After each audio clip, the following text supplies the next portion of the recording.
que ver, trabajar a nivel psicológico, a nivel relacional social, conductual, los pensamientos, la creencia, la imagen corporal, la cultura de la vida, la gordofobia. Trabajando esto, que está acá abajo, ahí se da una recuperación total. Entonces, ¿por qué aparece un TCA? Un TCA no hay una razón única, es multifactorial. Muchos factores inciden para que se pueda dar un TCA. Y volviendo a esto, este iceberg, ¿verdad? Es algo que yo también utilizo mucho. Yo le dije, es importante que nosotros como profesionales entendamos y también las personas que acompañamos. Yo dibujo muchísimo esto. Yo tengo luego un pizarroncito chiquitito y les dibujo y les muestro y les explico, porque eso es parte de la psicoeducación, que es parte del proceso para que las personas puedan entender qué les pasa. Y también no solamente las personas que están viviendo, sino los acompañantes, para que puedan acompañar con recursos o con los mejores recursos. ¿Sí? Entonces, este también es un recurso que yo utilizo en su consultorio y les voy dibujando el iceberg para dar esa explicación. Inclusive, muchas veces también les hago que ellos puedan dibujar su propio iceberg y que ellos puedan identificar qué ellos ven en su vida, de lo que ellos están viviendo, que ellos pueden poner en esa parte que se ve y que ellos creen que pasa en esa parte que no se ve. Y esa es una manera que ellos puedan identificar, porque únicamente sabiendo y conociendo qué me pasa, ahí yo puedo ver qué recursos puedo utilizar para ayudar a esa persona. ¿Sí? Entonces, ¿por qué aparece un deseo? Como les dije, es multifactorial. Sobre todo, yo siempre utilizo esta explicación porque me parece súper importante, gráfica, y me sirve muchísimo para que ellos puedan de alguna manera entender, ellos y también las familias o los acompañantes, ¿verdad? Puedan entender por qué se da y qué pasa. Por un lado están los factores precipitantes. Los factores precipitantes son aquellos factores que hacen que la persona esté vulnerable a, ¿verdad? Que puede ser el contexto social, qué tan importante es el cuerpo alrededor mío, alrededor de las personas que me acompañan, las dietas, cuánta historia de dietas hay, cuánta gordofobia hay, dificultad en relaciones familiares, excesiva importancia de la imagen corporal, problemas en la alimentación dentro de la familia, predisposición personal o genética, temperamento, autoestima, personalidad. Es todo lo que hace a la persona vulnerable a tener posiblemente trastorno de la conducta alimentaria. Eso no quiere decir que va a tener. Es como si fuera a hacer un ejemplo así más o menos de una persona que tenga una predisposición diabética, que tenga una predisposición familiar sin que le guste, pero sí es como si fuera que yo esté llenando el vaso de agua, y justamente después están los factores precipitantes. Los factores precipitantes son la gota que hace que el vaso rebase. Y muchas veces nos quedamos con la idea de que el factor precipitante es el culpable y el único factor que incidió para que se dé eso. Pero no, ese vaso se estuvo llenando anteriormente. Y luego se dieron los factores precipitantes que hicieron que ese vaso rebose. Entonces ahí se dio un TCA. Dentro de los factores precipitantes, por supuesto, siempre yo explico que el factor precipitante generalmente es un evento estresante o movilizante internamente, inclusive puede ser un momento que para la persona no fue ni siquiera traumático o triste. Muchas veces personas que vivieron mudanzas, ¿verdad? O viajes al exterior o al interior,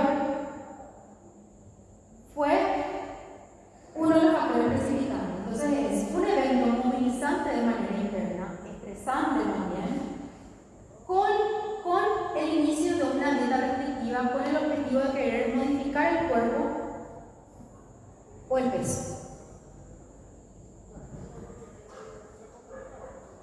Por ejemplo, volviendo a un ejemplo de una paciente que tenía su factor precipitante fue, ella por supuesto, en su casa tenía factores predisponentes de todos en la casa hacían dieta, todo el día se hablaba del cuerpo, dentro del grupo de las amiguitas se comenzaba también el tema de la presión de los 15, las redes sociales, ¿verdad? Y luego, en un momento, ella termina una relación con un novio, ¿verdad? Y ese fue su evento precipitante.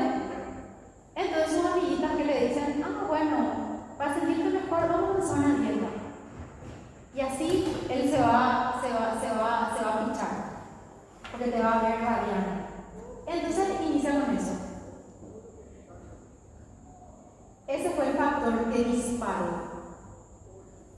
Pero no fue el único factor por culpa de eso. Ahora, están los factores precipitantes que hacen que se dispare y se puede disparar una vez. Pero para que si esa conducta se mantuvo a lo largo del tiempo, es porque existen factores mantenedores. Y el factor mantenedor por excelencia, o que perpetúa donde sea, es hacerlo o restringir. O mismo los factores precipitantes que están actuando todavía como factores mantenedores en la vida de la persona. Yo utilizo, entonces, este esquema me sirve muchísimo. ¿Sí?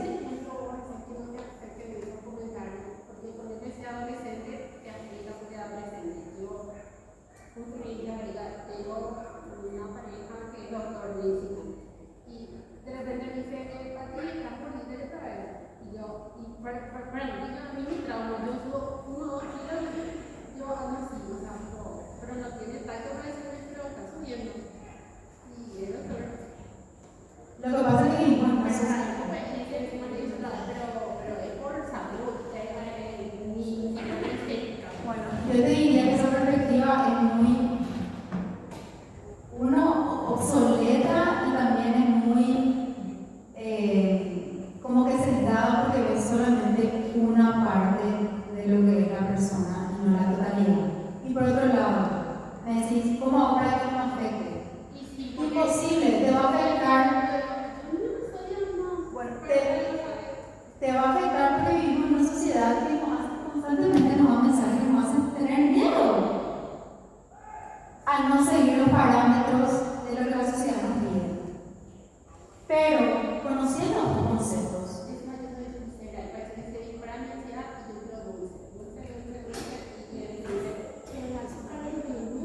y bueno, pero justamente, por eso es tan importante que nosotros podamos empaparnos en los conceptos, entender los conceptos. No quiere decir que nos afecte. Yo, Carolina, que trabajo en esto hace 15 años, por supuesto, fui evolucionando. Más, 14, perdón, me quedé ahí. Pero fui evolucionando justamente con esto, empapándome de esto, investigando, buscando y viendo de la incidencia que tiene todos estos conceptos del viejazo, diría yo, que no están actualizados, porque ven solamente una parte de la persona. Entonces, de vuelta, claro que me afecta también ciertos comentarios, porque vivimos en una sociedad enferma. Pero ¿cuál es la diferencia? Que tal vez esos comentarios en un pasado, y yo creo que no en vano estoy estudiando la forma alimentaria después, en el camino me di cuenta que yo también tenía mis pequeños issues con el cuerpo y la alimentación, ¿verdad?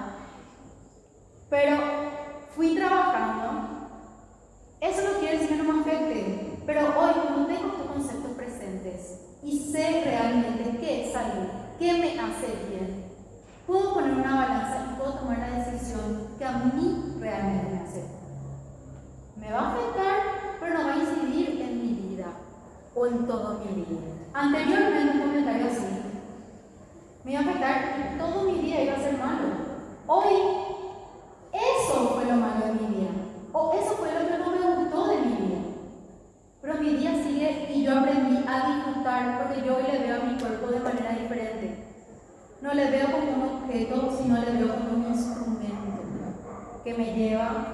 poder hacer las cosas, a caminar, a abrazar, a estar acá presente, a poder compartir con ustedes, ¿verdad?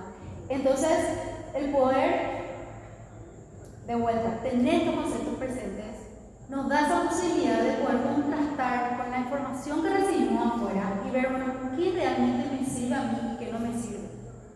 ¿Me sirve acaso ese comentario del doctor? ¿Me da más fuerza? ¿Me hace sentir mejor con mi cuerpo? Sí, pero como algo de la cuerda. ¿Y a qué te lleva? Inconscientemente te afecta. Te afecta. ¿Y te lleva a comer menos o te lleva a comer más? Y bueno, entonces sirve. No. Porque justamente está demostrado que desde el señalamiento es peor. Nadie puede dar un cambio verdadero desde el señalamiento, sino desde el amor, desde el respeto. Yo primero tengo que conocer a mi cuerpo, respetarle y saber las capacidades que tiene para poder de alguna manera amarle y verle de forma diferente. ¿Y cómo de alguna manera yo respeto a mi cuerpo? Escuchándolo. El cuerpo es tan sabio, el cuerpo fue perfectamente creado, el cuerpo sale solito lo que tiene que hacer. Lo que necesita, lo que le hace mal, lo que le hace bien. Lo que pasa es que nosotros estamos tan conectados al cuerpo, que estamos tan conectados a lo que nos dicen. Entonces no somos capaces de escuchar nuestro cuerpo, ni de verle realmente como lo que es y lo que necesita. ¿Sí? Bueno, entonces también volviendo a la red positiva, también es un recurso que yo utilizo muchísimo en las consultas y me sirve muchísimo para que ellos puedan identificar y puedan entender. Es más, les doy como tarea, les explico eso y después les doy como tarea, les digo, pueden llevar esto a la casa y pueden ustedes identificar cuáles son los factores predisponentes para ustedes, cuáles son los factores precipitantes y cuáles son los factores mantenedores. Inclusive, no solamente a los pacientes, sino también a las familias.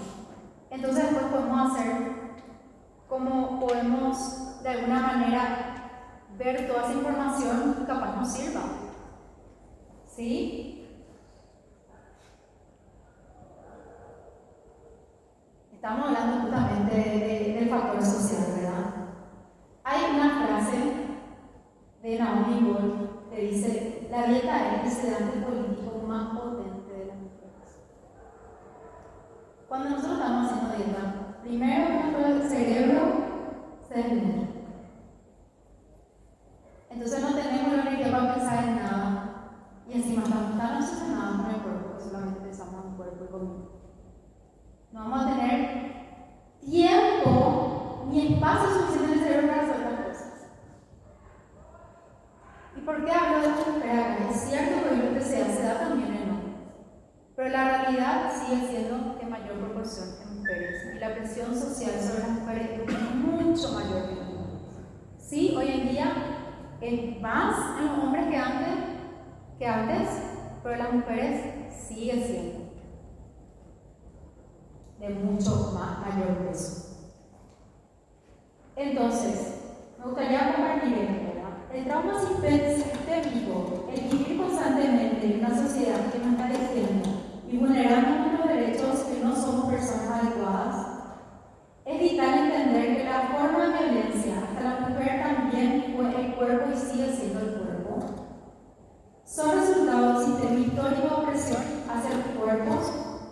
Los TCA son una expresión de lucha por sobrevivir, por protegerse de agresiones, por decir basta, por querer pertenecer, por sentirse suficiente, por expresar identidad. Son una representación de la búsqueda de amor, seguridad y pertenencia.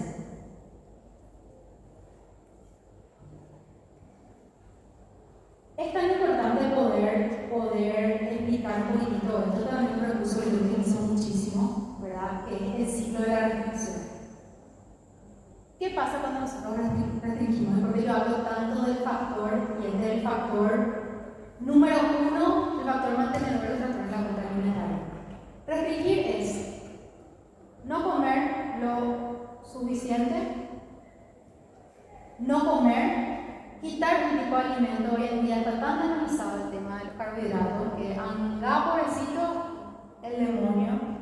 y mentira, al contrario, es sumamente importante, es el que nos da mayor combustible al cerebro. O sea, no podemos vivir sin carbohidratos, a no ser que haya una patología o haya una alergia real, ¿verdad? También, de alguna manera, está la restricción física y la restricción mental. La restricción mental es comemos, pero enseguida estamos pensando, no, voy a compensar, no voy a sacar la siguiente comida, ¿verdad? Ambas restricciones tienen el mismo efecto, ¿sí? Entonces, una restricción también podría ser, por ejemplo, el directamente que no te llame la atención la comida. Por ejemplo, cuando te acordás no comes. Una pregunta, te voy a hacer una pregunta. Esa es más bien una desconexión. Y si le estás privando a tu cuerpo, entonces le estás restringiendo a tu cuerpo. Y tiene efectos. Ahí hay que ver por qué se está dando eso. Que ahí a nivel más profundo puede ser un TCA, puede ser una depresión, puede ser un montón de cosas que te están llevando a esa desconexión. Pero sí tiene, termina restringiendo y tiene el mismo efecto en el cuerpo, en la mente. ¿Sí? Entonces, ¿qué pasa? Cuando restringimos nosotros tenemos hambre, porque no le estamos dando el combustible que nuestro cuerpo necesita. Estamos dando probablemente el combustible que pensamos que nos dice que le tenemos que dar, pero no es que nuestro cuerpo necesita. Entonces, nuestro cuerpo, ante una restricción, hace una serie de adaptaciones para poder sobrevivir. Y una de esas adaptaciones es comenzar a elevar todos nuestros sentidos. Por ejemplo, pensamos más en comida, ahí se presenta la hambre mental. Entonces parece que estamos cenando y estamos pensando que vamos a almorzar, que vamos a cenar, mañana que vamos a comer. Parece que no es suficiente. Todo el tiempo está la comida en nuestra mente. Y esa es una forma que el cuerpo nos está tratando de defender de algo, nos está tratando de decir, hey, no me está dando lo que necesitas. O sea, el cuerpo es demasiado increíble, pero tiene también su porcentaje de agua. Así como también de repente olemos, parece que la comida luego, no sé, la panadería está a 3 cuadras y ya estoy oliendo el olor a pan. Todo se va potenciando, pero el cuerpo me lleva a eso, porque me está tratando de hacer acordar que yo necesito dar lo que no le estoy dando. Entonces, cuando le estoy dando, el cuerpo se estresa. Y como de alguna manera ese estrés muy grande llega a una ansiedad. La ansiedad, de alguna manera, nos hace sentir mal, hace sentir como que necesitamos de alguna manera, nadie quiere sentir así, entonces necesitamos un recurso rápido que nos ayude a calmarnos. Y ahí podemos utilizar el cambio emocional, que nos puede llevar a una confusión, a una sobreingesta, como manera de calmar eso. Pero eso nos calma un ratito, no se. Y después, de alguna manera, ¿cómo nos sentimos? Culpables, porque nos dicen, no sé por qué no tenemos esa voluntad. Eso es porque sos una glotona. Pero nadie te dice que eso realmente es una respuesta biológica del cuerpo que te está tratando de llevar a que vos le des algo o regularse de alguna manera, porque vos no le estás regulando. Cuando vos no le regulas, cuando vos no le escuchas al cuerpo, el cuerpo va a buscar sus formas de regularse. Entonces, sentimos culpa, volvemos a compensar, en algunos casos, vómitos, ejercicios, o mismo de vuelta a la restricción. Entonces, cuando tenemos generalmente atracón o compulsión sobre ingesta, ¿qué nos dicen? ¿Qué es lo primero que nos dicen? Alejate de la comida que te hace mal, porque la comida es el problema. Pero si nosotros vemos este círculo que estamos haciendo, no le estamos dando más del problema. La única manera de salir de acá abajo es dejando de restringir. Y eso es importante saber. Y creo que el viernes van a tener una charla mucho más profunda, así que no voy a entrar, pero también muy buena de esta cuestión.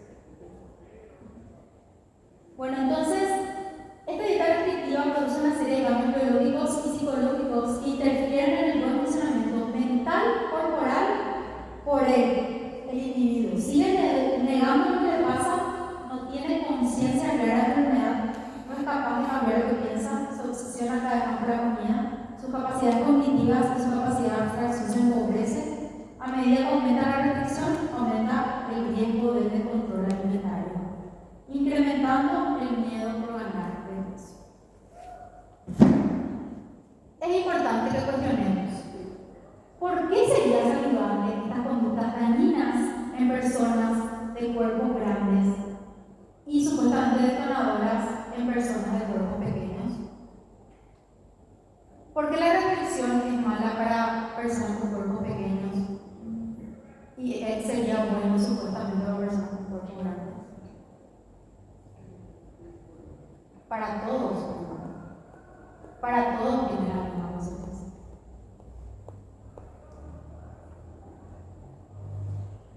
Yendo un poquitito al tratamiento, entonces, ¿cómo debemos abordar un tratamiento que sea? ¿Verdad? Por supuesto, debe ser de manera multidisciplinaria. En lo posible se puede. Sé que hay casos que de repente no se puede por situación económica, por tiempo, pero en lo posible es importante abordar de manera interdisciplinaria. Psicólogos, nutricionistas, psiquiatras, clínicos, a veces endocrinólogos, todo lo que se vaya a necesitar. Se trabaja la función del trastorno, el origen y justamente los factores mantenedores. Si los factores mantenedores no están presentes, el TCA no va a estar presente. Porque los factores mantenedores son los factores que están manteniendo esa conducta. Y ahí nosotros tenemos que abordar qué factores siguen manteniendo esa conducta persuasiva que se da en la vida de esa persona.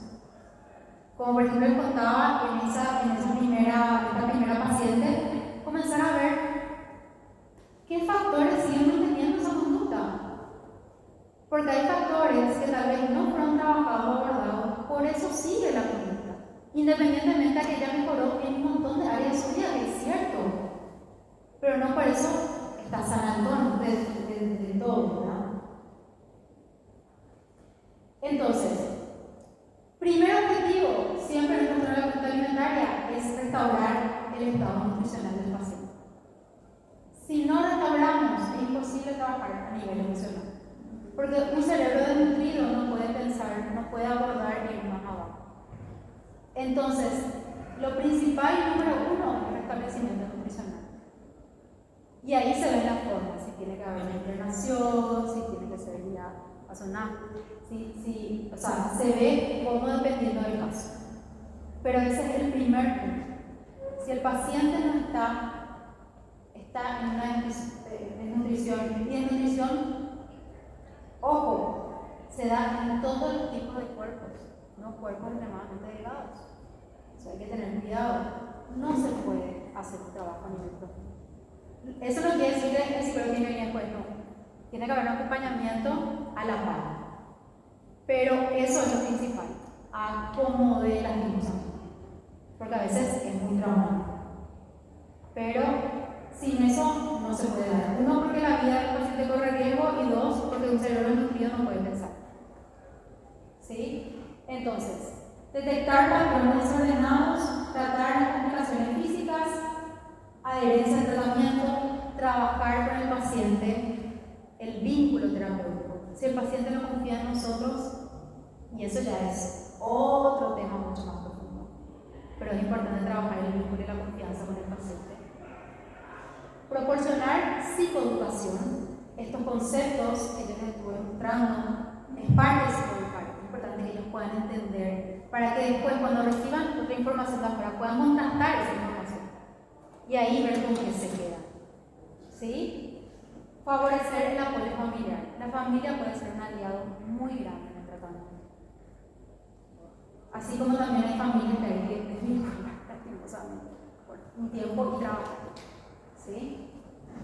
Mejorar el malestar psicológico del TCA, trabajar el yo, la autoimagen, alimentación nutritiva, también trabajar luego la relación con la actividad física. ¿Sí? Autonomía del paciente, porque al comienzo probablemente el paciente sea acompañado, se le diga que tenga que comer y luego La idea es que no sea un TCA el que lidere su vida, sino que sea el propio paciente que pueda tomar esas decisiones, desde la conexión con el cuerpo. ¿Sí? Desde la escucha de qué necesita mi cuerpo y no desde la escucha de que me dice la necesita del TCA. Y prevención de recaídas. Entonces, para trabajar un TCA, yo siempre digo que hay que trabajar la totalidad de la persona. Y yo soy de la teoría que nosotros nos dividimos en tres. Somos cuerpo, alma y espíritu. Y es importante trabajar en estas tres áreas. Por eso, si trabajamos solamente alimentación, probablemente no sea estable. Si trabajamos solamente el alma que tiene que ver con las emociones y las relaciones sociales, tampoco. Ahí como ven esta paciente, se comenzó a relacionar súper bien, salía, comía socialmente, pero luego en su casa. Y el espíritu, que ya cada uno puede definir cómo es su relación espiritual. ¿Sí? Otro de los recursos que utilizo muchísimo son como para poder identificar, que la persona pueda identificar, ¿verdad? Justamente es ver la función del síntoma. ¿Qué función está cumpliendo el síntoma en la vida del paciente? Entonces, esto es como un pequeño recetario que yo les entrego, ¿verdad? Y les digo, bueno, necesito que me... Y yo generalmente doy muchísimas tareas. Le digo, yo soy profesora frustrada, así que te voy a dar tarea. Y si no haces la tarea, vamos a hacer acá en el consultorio. Pero esto nos sirve muchísimo de información a nosotros y también para que puedan visualizar qué es lo que les está pasando. Y así poder tener la perspectiva y poder hacer los cambios. ¿Sí? Entonces, por ejemplo, un ejemplo de un recetario que yo entrego, que digo ventajas y desventajas. ¿Qué ventajas te trae a tu vida el TCA? ¿Y qué desventajas? Entonces ahí estamos trabajando en función del síntoma. Otro recurso que utilizo muchísimo para recabar datos es la línea de vida. Le digo, por ejemplo, quiero que me haga una línea de vida de todos aquellos eventos relevantes para vos, sean buenos, neutros, negativos, desde que naciste hasta ahora. Entonces, todo eso me puede servir de información a mí y también al paciente que pueda darse cuenta de dónde vienen todos esos pensamientos, de dónde vienen todas esas creencias. Acuérdense de que nadie nació odiando su cuerpo. Nadie nace odiando su cuerpo. ¿O acaso ustedes escucharon a un bebé que dice, ay, ¿cómo mi cuerpo hace un bebé de 2 años que no aprendió a hablar? Eso se aprende. Se aprende de lo que escuchamos, de lo que vemos, de lo que nos dicen, de lo que escuchamos que dicen de los demás, de lo que leemos, de la información que tenemos constantemente en el teléfono. Pero la buena noticia es que esto, así como se aprendió, se puede desaprender. Entonces, toda información es importante. Acá les doy un ejemplo de cómo es más detalladamente lo que sería la línea de vida. Entonces, acá también es importante poder ver, ¿verdad? Si nosotros queremos ayudar a los pacientes, ver en qué etapa se encuentran. Esta es la entrevista motivacional. Esto no es un invento mío, esto es algo que vamos a encontrar en internet también. Pero sirve muchísimo para poder entender cómo está el paciente. No es lo mismo un paciente que niegue la enfermedad que un paciente que venga por voluntad propia y diga, sí, yo me quiero curar, soy consciente, esto me molesta, esto aguanta.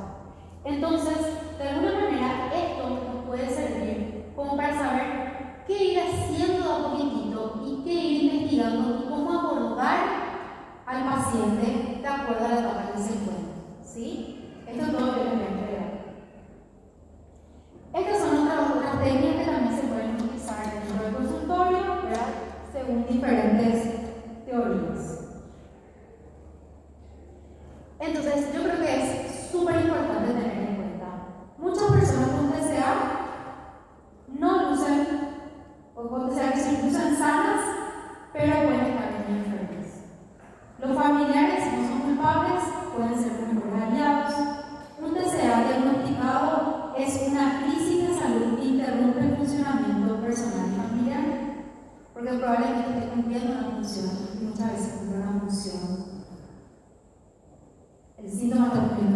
reproducción familiar.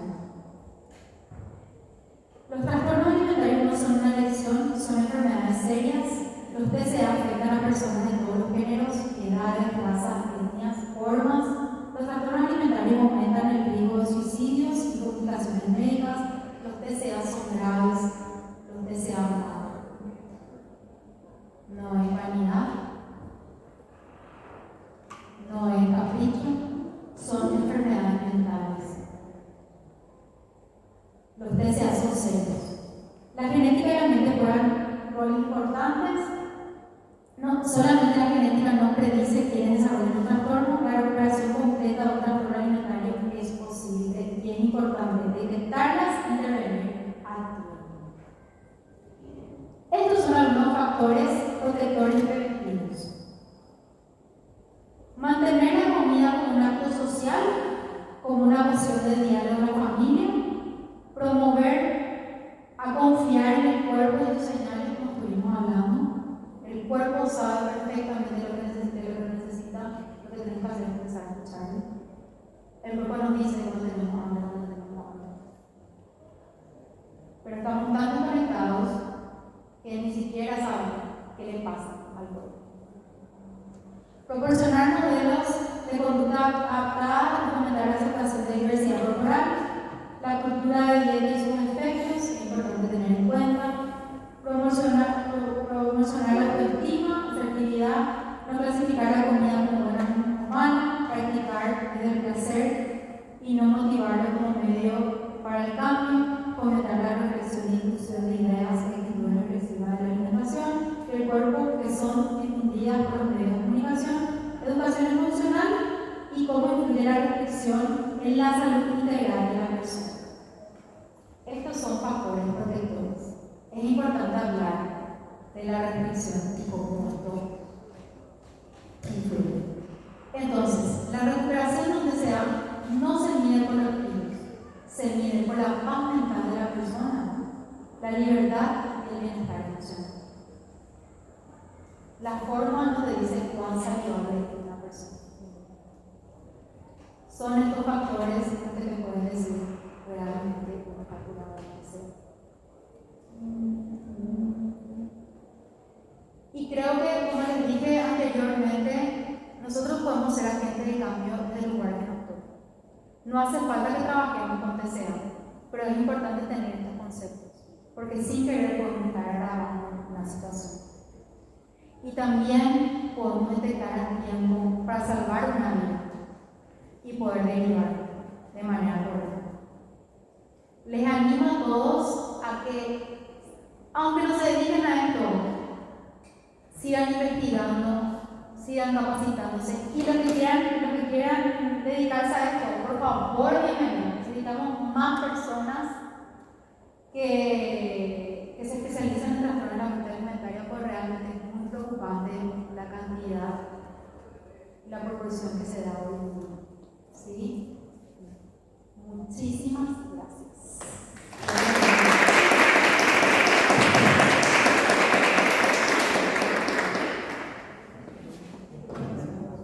¿Tienen preguntas para la visitante?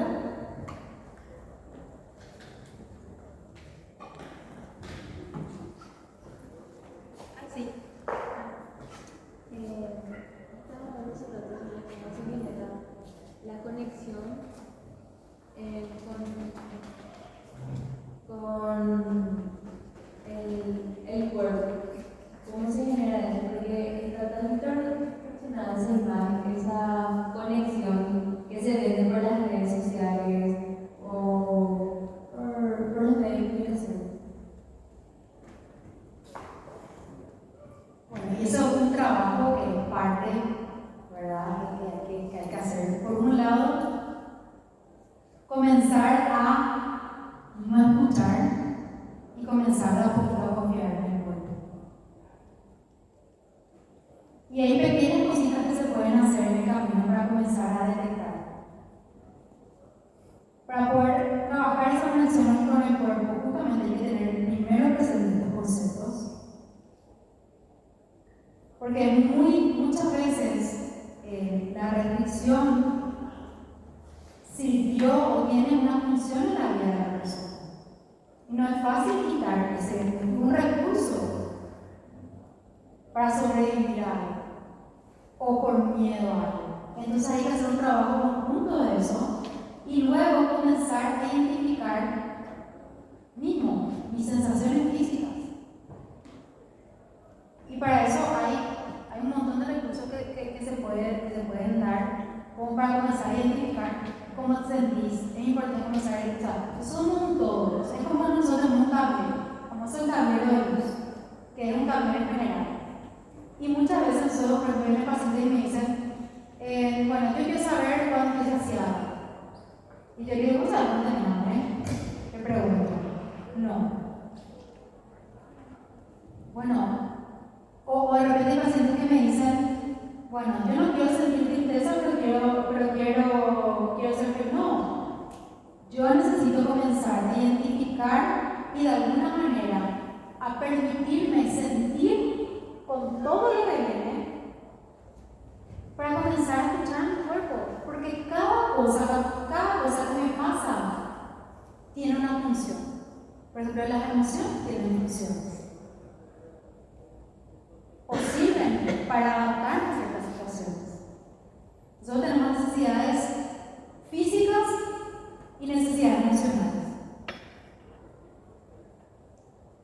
Y necesitamos comenzar a escuchar esas necesidades físicas. Necesidades físicas puede ser el hambre. ¿Qué tan conectada estás con tu hambre? ¿Qué tan conectada estás con el cansancio? Cuando tu cuerpo está cansado, es porque tu cuerpo manda señales. Le digo a tu cuerpo, necesito reponer energía. Todo, por ejemplo, irte al baño. ¿Cuánto tiempo tardas en ir al baño antes de que tenés ganas? Al tardar no le cuenta te estás conectando a tu cuerpo. Entonces son pequeñas cositas que hay que comenzar a conectar y validar y hacerle caso para poder conectarnos con todo. Para poder prender ese tablero. Porque ese tablero, ¿se prende todito o no se prende nada? Yo no puedo elegir estar feliz, pero no.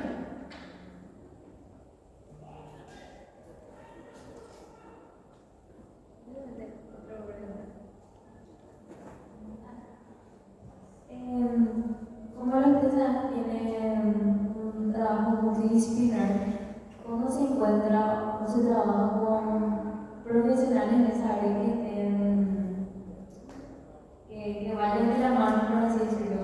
Porque muchas veces, no sé, el paciente tiene un psicólogo y después le dice, andate con un nutricionista, y el paciente se va con un nutricionista, pero darle el tipo de lo básico, tipo no es que se informó su razón con los nutricionistas, por así decirlo, y que no están, que tipo le dan dieta nomás o que no conecta otra vez con el paciente. ¿Cómo se da ese trabajo multidisciplinar? Esto pasa muchísimo. Bueno, gracias a Dios hoy en día ya tengo la oportunidad de, yo creo que los que vienen a mí ya conocen cuál es mi teoría, ¿verdad? Desde que poco yo trabajo. Pero me pasaba muchísimo eso. Y parte me tocaba a mí psicoeducar. Por un lado, a los pacientes, cuando yo les hablaba de la restricción, les pasaba la restricción, cuáles eran los factores, ellos mismos me iban a explicar. A veces sí, a veces no. A veces me tocaba psicoeducar a los profesionales y cuando yo veía que los profesionales no, o sea, ni ahí iban a cambiar esa forma de pensar, iban a seguir restringiendo, de alguna manera yo les hacía notar a los pacientes, mira, acá hay dos caminos, está pasando esto y esta es la teoría en la que yo trabajo. Yo no le puedo obligar, pero les muestro por qué yo pienso así, cuáles son mis fundamentos y ahí la persona decide. Pero es importante, por eso es importante de alguna manera estar seguro de lo que uno va a predicar. Y yo hoy en día estoy 100% segura de esto porque veo el efecto que tiene. Y como les he contado, yo fui evolucionando. Anteriormente fui otra psicóloga trabajando en la zona alimentaria, hoy soy otra psicóloga trabajando en la zona alimentaria. Y veo realmente el resultado de ello.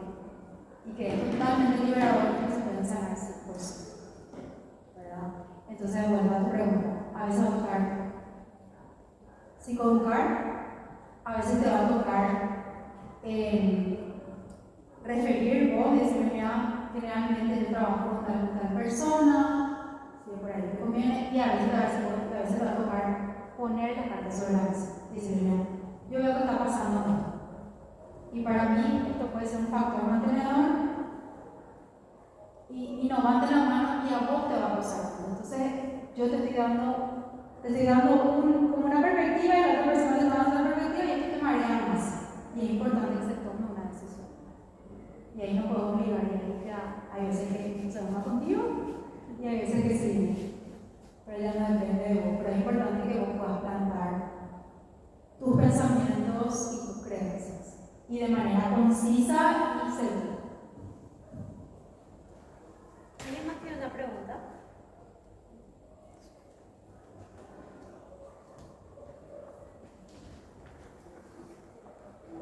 Muchas gracias, Magíster. Convocamos al licenciado Pedro Cáceres, coordinador de la carrera de Psicología Clínica, para hacer entrega de un certificado en agradecimiento a la Magíster Carlos.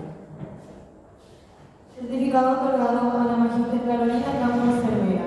Se deja constancia de que ha participado como disertante en el marco del proyecto de extensión universitaria No es por la comida, semana de concientización de los trastornos de la conducta alimentaria, realizado del 2 al 6 de junio de 2025 en la Facultad de Filosofía, Universidad Nacional de Asunción. Muchísimas gracias.